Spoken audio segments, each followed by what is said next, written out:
Hello again, welcome back to part 3 of Analytical Philosophy. Just talking a bit about Frege. One of his other amazing advances Frege made was he gave a definition of a concept. He was a mathematician, and he said that a concept is like a unsaturated function in maths. Now, if you can remember your algebra, and if you can remember sort of like y equals mx plus c, they're functions. So depending on what your value of x is, or what the value of y is, you get for y equals mx plus c, you get your straight line graph, and c is your intercept on the y-axis. If you remember, if you're remembering any of this, and then can you remember sort of like quadratic equations as well, where you get like a curve, and where it hits, you've got like roots of the equation, and you get things like x squared plus 5x plus 6 or something, and you can use the quadratic, and you can either use an equation for that gives you the different roots depending on your values that you put in x. But you've got specific values of x generate a specific value of y, and so, but that function, if you like, is unsaturated. When it just says, say, like 2x minus 3, you need to have the value of x to generate the value of y. So if you've got, say, y equals 2x minus 3, then y is only a particular value when you put x in, and that's what you call an unsaturated function. So Frege said that concepts are like these unsaturated functions. Now, what makes them real, if you like, and what gives you a full and saturates them, what gives you a full, meaningful sentence, is when you saturate them with objects. So he's saying that, if you imagine, so take the unsaturated function discovered America. So this is a concept, discovered America. So how do you saturate that? Well, you put an object into that.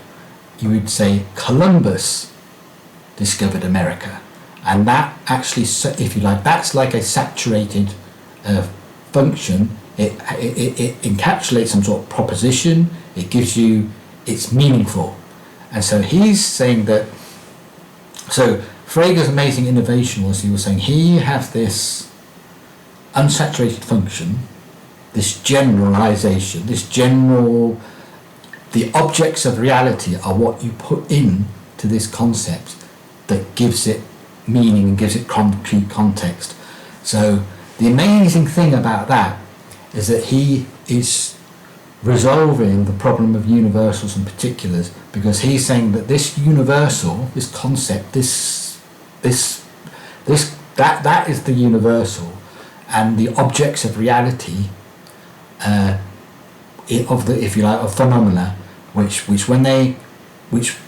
then hydrate or saturate the concept, they generate the meaningful sentence that expresses something in the real world. So it was it's a remarkably powerful model, and so he said that ability to generate that, and to reflect and to give you a reflection on saying, here are your concepts, this model of concepts, here are your concepts, the objects of reality, which are real objects. That's the thing, there are objects, they're real concrete objects, which then hydrate this unsaturated concept.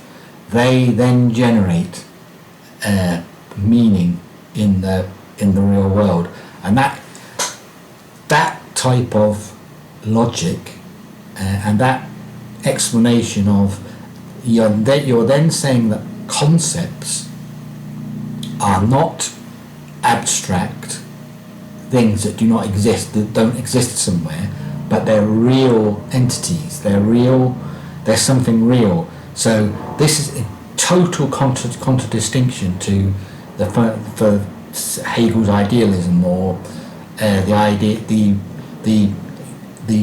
idealistic assumptions that dominated 19th century philosophy, that real objects are generated in some way by the mind. He's actually saying no, these concepts are not something that's inside. These concepts actually exist as unsaturated logical functions, and when you put objects of the world into them, they then generate descriptions of reality, and they denote something. And we're going to talk about sense and reference very shortly. But so that was an astonishingly powerful view. So it basically opens the doorway up to saying that if you can break down the world into its various concepts, into these little blocks which aren't saturated on themselves, they're not things that express some idea fully, like discovered America. It's unsaturated.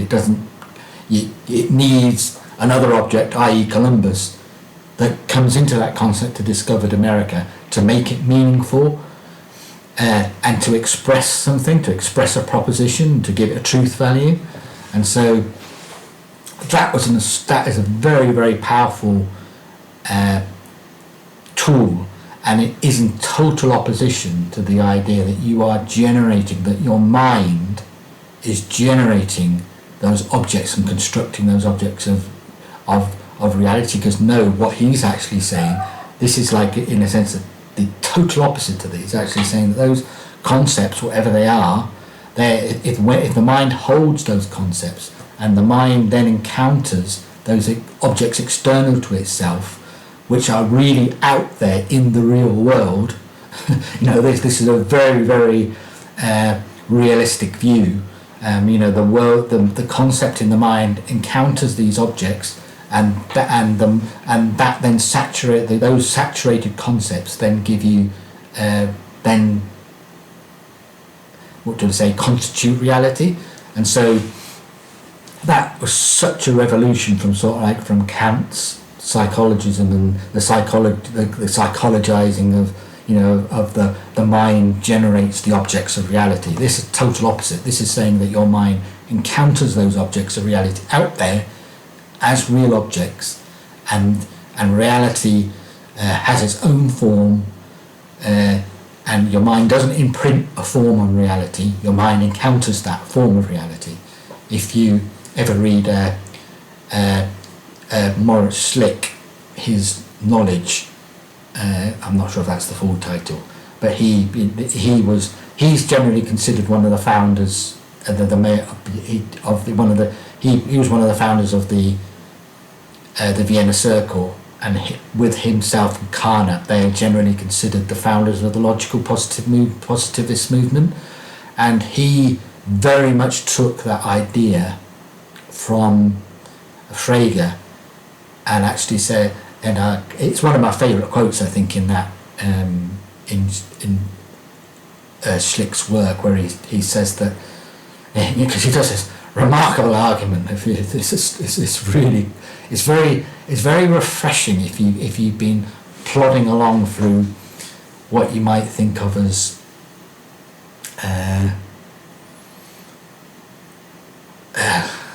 I don't want to say continental philosophy, but philosophy which is very subjective, emotive.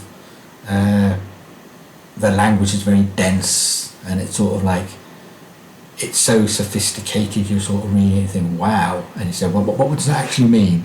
And so if you've had to read quite a lot of that work, and then you read something like Schlick or Carnap or so, they're razor sharp. They're analysts, they are, in what they're actually saying, they are really going for the jugglers, and they're being very, very specific, very, very clear. And he constructs this remarkable argument through his work, and then right at the end he then just dismisses the entire Kantian thesis and says the mind doesn't impose its form on reality, because reality already has its own form. And I'm not sure I've quoted that exactly right, but I'm nearly there. And so, so your mind doesn't construct the objects of reality, which is the Kantian thesis and the post-Kantian thesis, those people took, and still very influential in the late 20th century in the work of people like Derrida and stuff. They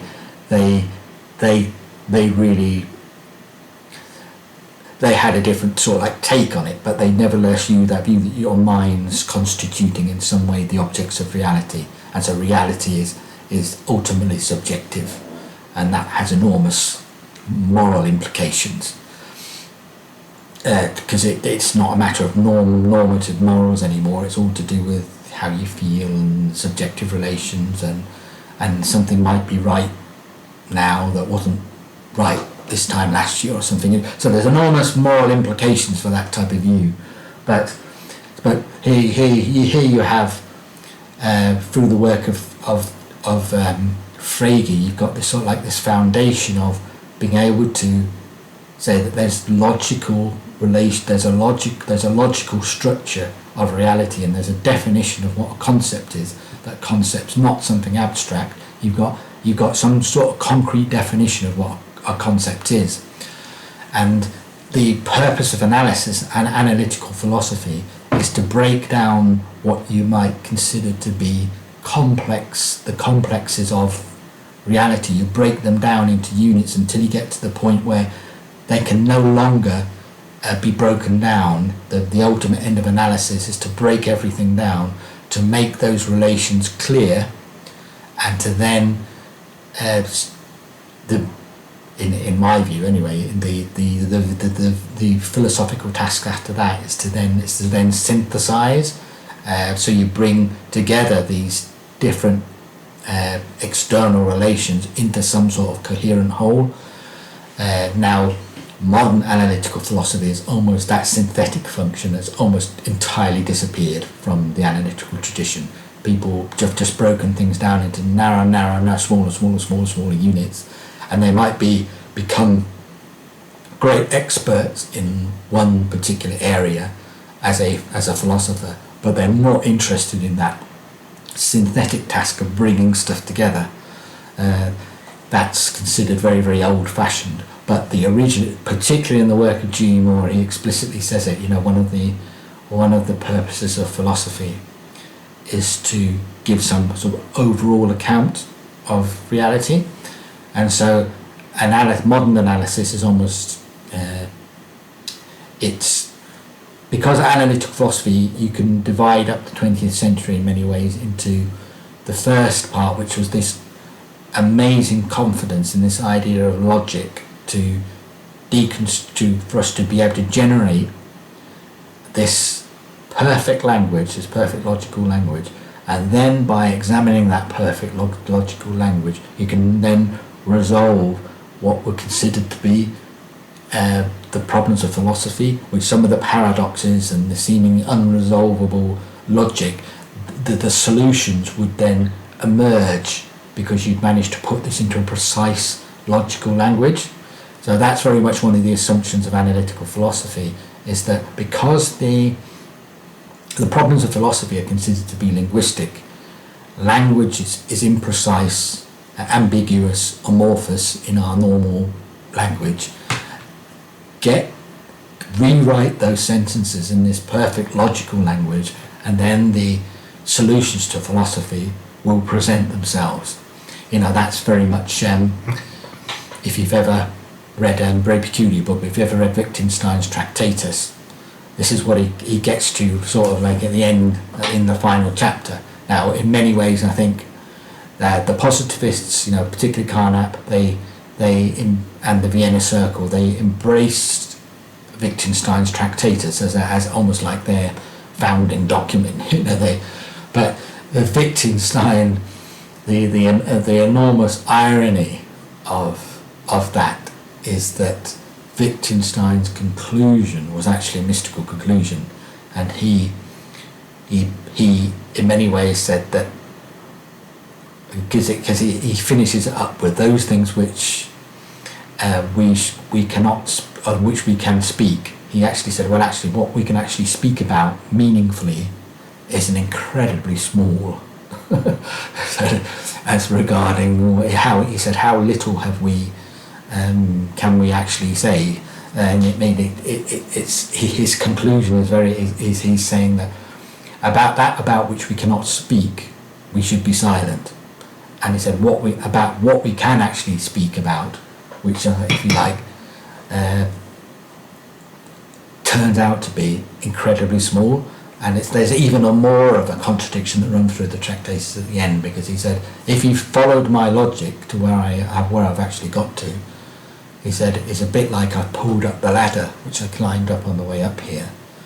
And he's almost admitting that this is totally self-contradictory and meaningless, and therefore we shouldn't really talk about things. But the positivists actually took because it's he's saying any metaphysical anything, if you're trying to make a metaphysical statement in language, i.e. you're trying to describe the fundamental makeup of reality, he said that is totally, you can't, language, that's beyond the facility of language. Now his conclusion was a mystical one. He was saying there certainly is, if you like, what we would call Kant's noumena, if we put it in Kantian terms, there certainly is another world beyond what we can express in language, but it's mystical. It's something that you're intuiting. It's something that appears to us. It's not something that we think to or that we get to. This is something that it will appear to us in our consciousness. And so, whereas the positivists took his work and said, yes, right, that of saying that language can't express metaphysics, language cannot express metaphysical truths, language can only deal with the particulars, the atomic relations of reality, if you like, the logical atoms of reality, that they were very, very excited by his work, and that led to the logical positivist view, which is encapsulated in what was called their verification principle. And it's actually, I think Ray Monk in his, I think he's done two, I think that was, maybe it's not in Monk's biography of Wittgenstein is fascinating, and he does talk a lot about how the positivists adopted, and because Wittgenstein in they had like a symbiotic relationship in a sense. People tend to, he had an enormous influence on that movement, but that movement also influenced him. And it was only during the 30s when he started when he returned to philosophy, because he believed he totally solved the problems of philosophy with his Tractatus, and so he retired from philosophy, became a school teacher, or became a gardener, I think, in a monastery, and then became a school teacher. And then I think it was G. Moore went to visit him in Norway and persuaded him to return to Cambridge, I think in the early 20s, maybe 1921 or something. But he basically believed that his Tractatus had solved philosophical problems, because it actually says, yes, it concludes with this saying, here we are, these problems are now solved, that's it, we're finished. Then he changed his mind and actually thought, no, he doesn't. He said, because there's more, because this idea of a perfect language in the analytical tradition, that by the end of probably the end of the 1940s and with the fundamental weakness of the verification principle, which was originally called, that was what the point I was trying to get to, was that this verification principle, one of Wittgenstein's biographers, I think it was one of his students, I think the one, I think it's called Young Ludwig. I'll put the books in the description somewhere. But there's Monk's biographies are generally considered excellent introductions, and I think Monk's done he did a short introduction to Wittgenstein thought as well, which is really handy if you're trying to get the feel around this period of how important his thought was. Because some people talk about Wittgenstein and say he was totally unique in the sense that he precipitated 2 philosophical revolutions in his lifetime, and his second revolution where he utterly contradicted, or people say that he utterly contradicted his earlier period. Some people say there was 3 distinct periods in his career, in his thought, which is probably true. But I still think there's some thematic links that are all the way through his thought, it's really his work should be considered as a body of thought. It's not his view of what words could do and his view of language and what his central commitment to the importance of language and the function of language as a form of life. It was something which I believe you can see all the way through from his idea of the work that comes directly from Frege's view of logic and atomism, all the way through this to that later work and to hinge propositions, and there's a themes that run through Wittgenstein. I think it's a mistake to try and separate them off, other than for the purposes of teaching and analysis yourself. But you need to understand it. Even though he did sort of like say that he underestimated the role and the use and the types of role and the overemphasized science and the importance of science in his early work, he nevertheless still recognized that the scientific language game was a legitimate language game. But those are things to look at, I think, on their own in a future video. But wanting to fill in, there's something that another thing that Frege did, which was of profound importance, I think, to not just analytic philosophy, to be honest. There was some insight which helps just understand language and the use of language. He made a distinction between what's known as the sense of a sentence, or the sense of a word, and its referent, and the great Swiss linguist, I think Saussure, or however I pronounce that name, probably butchered the French language.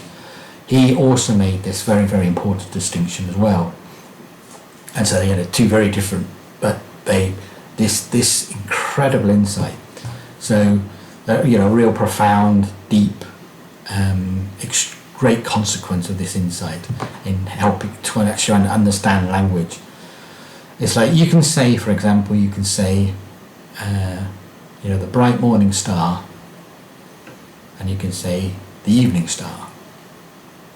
Now, the sense of the expression is that the bright morning star, it's the last star that's visible. As dawn comes, it's the last star that's visible. And in fact, it's not a star, it's actually the planet Venus. So Venus is the thing you see last, the first thing in the morning. It's a bright morning star, but it's also the evening star. It's the first one you see in the evening. It's actually the evening star is actually the planet Venus.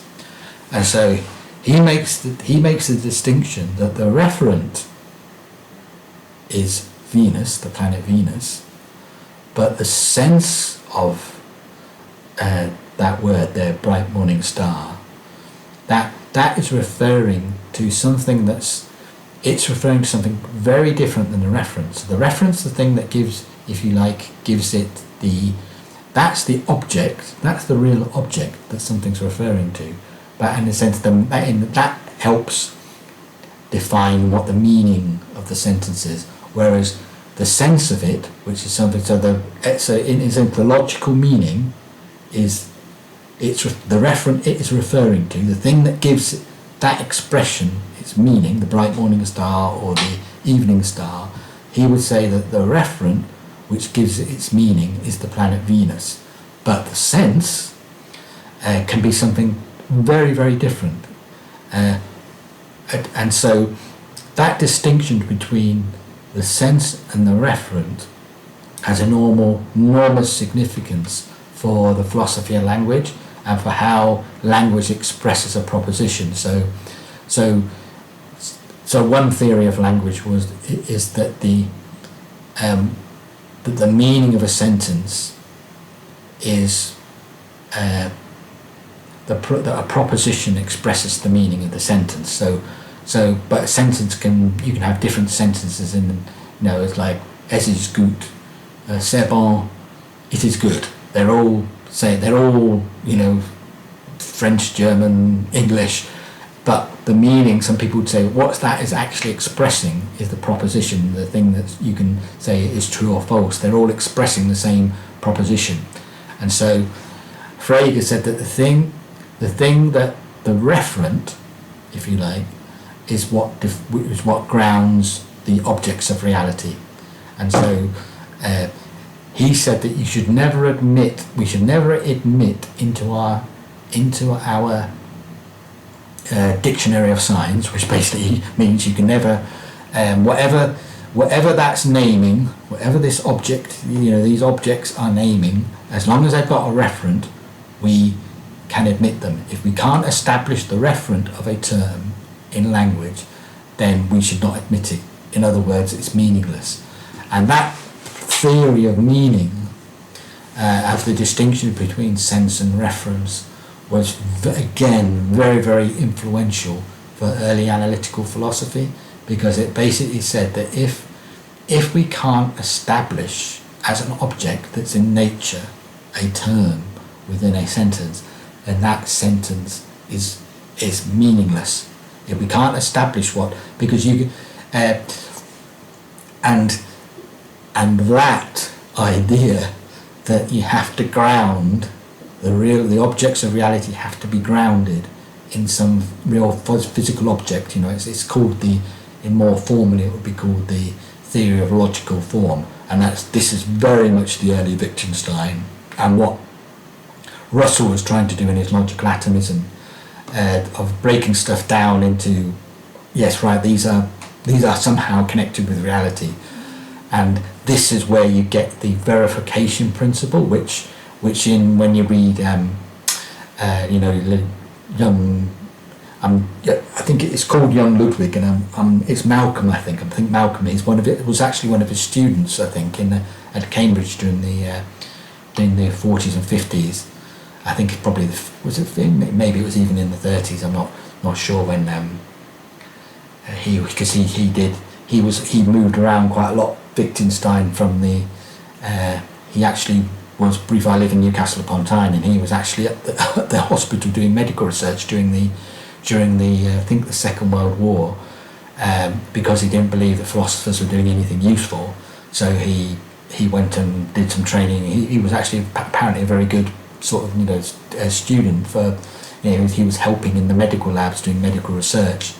But then after the Second World War finished, then because I think he died quite quickly, maybe in the late 1950s or something, because he got cancer, didn't he? And but he was in Oxford, but this sort of like late period, I think he'd done these lectures, and some of his students had done these lectures, but Malcolm, who was one of these students, ended up doing this biography, which is really, really interesting, because he concentrates on a very narrow period of his young life, and he gives enormous insights into his relationship with Russell, and which was very, very, very formative, and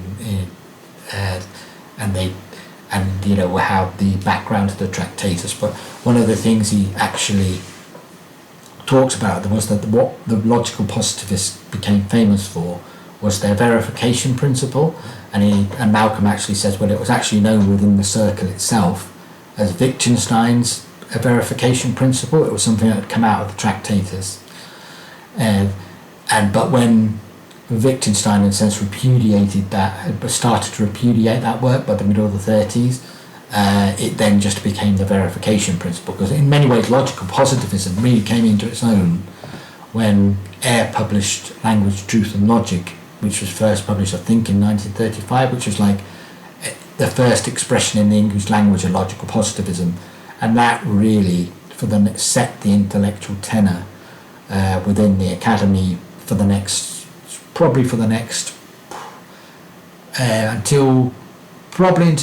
think 1957, 58 was when Quine published his Two Dogmas of Empiricism, which was the repudiation of, that was the final death knell for logical positivism. As a movement, it disintegrated as a coherent logical movement by then, because Quine so underlined some of the central tenets of logical positivism.